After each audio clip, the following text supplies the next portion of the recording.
Right guys, we're back inside the van. At the moment, it's raining.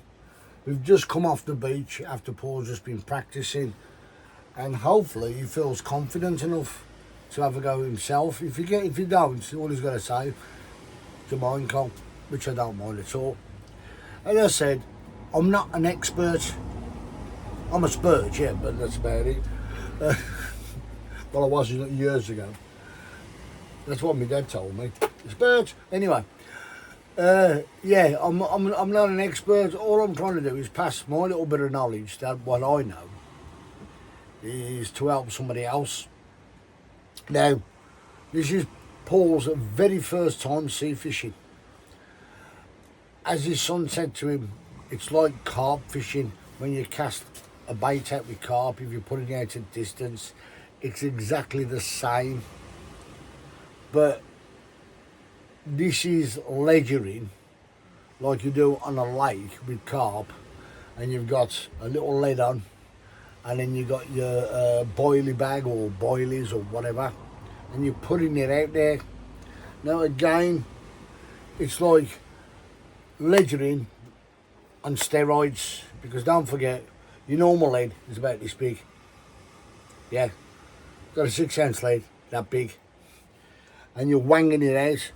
And once you start learning how to cast that lead and put it out with power and force to get that lead going, that lead, as soon as it leaves the end of your rod, is roughly travelling at 150 to 200 mile an hour, believe it or not. You think, oh, what a load of cobblers, but it's been proven. Somebody done a test on it. I mean, you see these people who go on these casting tournaments and they're hitting over nearly 200 yards, 250 yards, and I'm thinking, that's the nearly size of a football pitch. You know what I mean? From one end to the other. I mean, I think I would get about halfway line, but I don't care. As long as I got bait in the water, that's all I care about. Now, you see me earlier on with my hat, my new hat. Now, I don't know if you remember him, or somebody would remember him. He was an Australian guy, and he used to go, oh, I forget what one of his sayings were now, but when he was fishing, he used to throw, as he called, not ground bait, throw a lot of burley into the sea. And you just catch bonefish and all types of fish. And he was around when John Wilson, God rest his soul, was fishing. And I always find it interesting that other sides of the world have never used maggots, especially in Australia. And somebody introduced this guy to maggots, and he got some maggots in Australia, of course, because he let someone die, and the maggots started flies started chewing around the meat, of course, and he got the maggots off that. So he tested it out on one of his rivers. I remember, I'm going back about 20 years now, and he was shocked at the fish he was catching on maggots in Australia. So I don't know if they breed maggots over there like the way we breed our maggots here, because it's a special way how they do it and all that, and it's really a thing that us British have learned to fish with.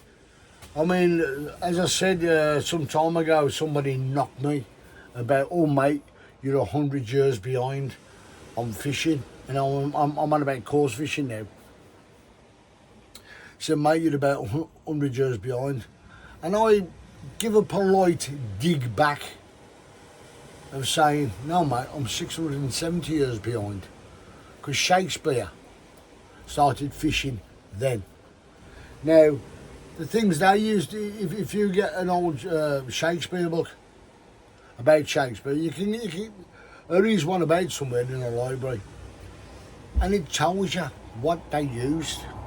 They used honey, They use not corn that we call corn. Well, yeah, it was corn, boiled corn, not sweet corn, but corn. And they used to dip it in all types of stuff. They even used to crush black beetles and mix it into a paste and fish with that. And then they started using bread and understanding about different types of baits. So, I'm not telling people how to suck eggs. I am not saying you must do this. While you're learning to fish, and I get best, most of you anglers know. I'm not talking stupid here now. I'm being honest and straightforward. Most of you anglers know, no matter what bait you use, you will use the bait that is working on the day.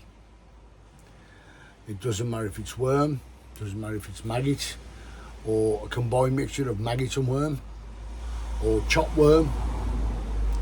That is a real good way of, when you're pole fishing.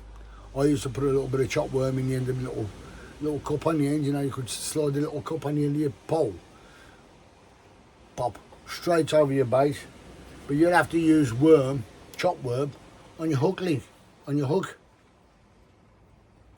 But I'm not going to preach to people, you should do this, you should do that, you should do this. My philosophy is have a go.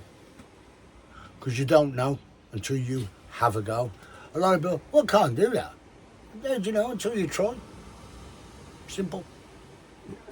It's the way science, that's the way it works. That's the way people learn about fishing. Okay. As I said, Paul's not an experienced sea fisherman. I want to catch fish myself, but the best thing for me will be this week, seeing Paul probably catch a doggy, a whiting, a pouting. I love him to catch a conger. He shit himself. And a ray. I'd love him to. Or, yeah, a thornback, a little thornback like that bloke did today. The size of that thornback, what I seen was, believe it or not, wait, have I got one here? I would say no bigger than that. It weren't square, of course, but it was round, like a saucer. Imagine that being a saucer. That's how big it was. It wasn't massive, but yeah, there they are. There. What are you looking for? No. What else? What I've got on my phone. Yeah, this is there.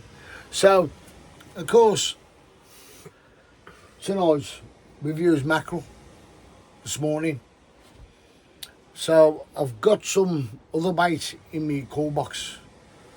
I think I don't know what they are. I just picked them up from Lidl last bloody Tuesday night. Thought, oh, I'll get them.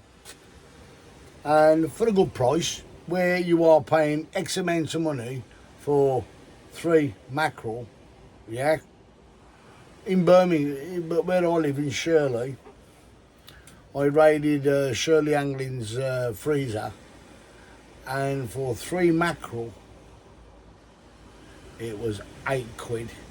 I think that's expensive, really, but they were big mackerel. They weren't joeys; they were big mackerel. And I've seen some other fish in there, which were like river fish, like roach, rudd, bream, and little carp. I wasn't going to use them for sea fishing. No, but you never know, that might have worked.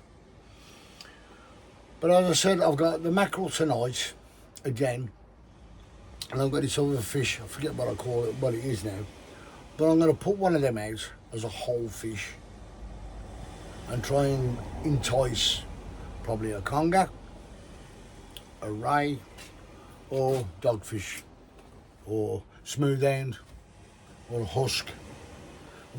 That's one I haven't caught yet. I've caught a smooth end, I've caught a doggy, but I haven't caught a husk yet. Because I think they're made compared to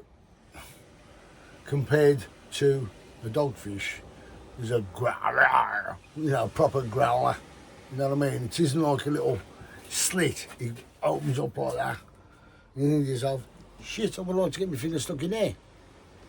Anyway, guys, at the moment, the tide is still coming in. We've just started getting stuff out there. The reason why we're standing inside the van, we've had a bit of a shower.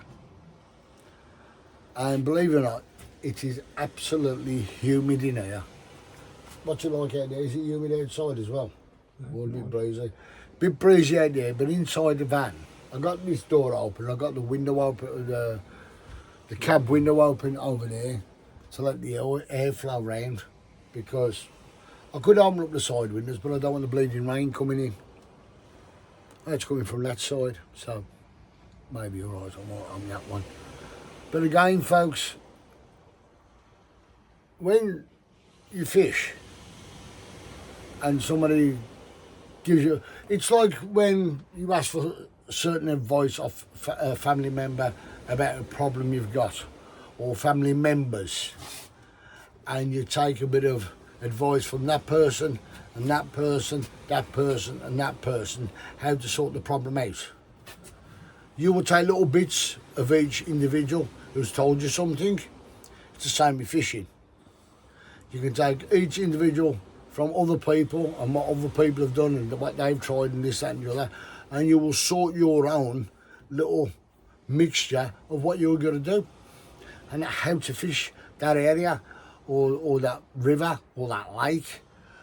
Like at the moment, this morning I was casting out far for Paul on the fixed board reel, and I got some little downsiders, 9'6" downsiders with the multiplier, and I was only casting Paul out about 80 yards, about 80 yards, about 80, probably 100, and I was casting my multipliers about 50 yards, but I got bites.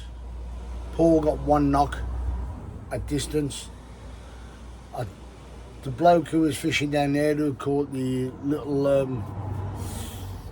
little ray, I don't know the distance he was fishing. I wasn't really bothered what he was doing. But the bloke who was up here on the steps, well, not on the steps, on the footpath, blocking it off, he was casting distance, but he caught a conger. And he come up to us later, and I think he was being sarcastic. Because you thought that as well, didn't you? Oh, are you saying all day ago, eh? What did you think? No, I know he was being sarcastic. Yeah, the bloke was being sarcastic. Oh, I hope you catch tonight, guys. And I thought, get stuff, mate. You can catch. You do better later on, isn't it? Yeah, I hope you can do better later on. To me, that's just being sarcastic. Because the way you come across all smug, people like that get on my tits. If you go, oh, I hope you do better. The way you come across, it wasn't sincere. It was like, yeah, up yours, lads. I caught you, didn't. You know what I mean? So people like that really get up my bloody nose. So of course, again, I hope you enjoyed the video of Paul, me showing Paul how to get out there and hopefully do well tonight. I hope we both do well tonight. If we don't, we don't. But there's always tomorrow. Because tomorrow we might get a bit... Yeah, there's that person coming past again. Sure, she's lost. And the back door's kicked in.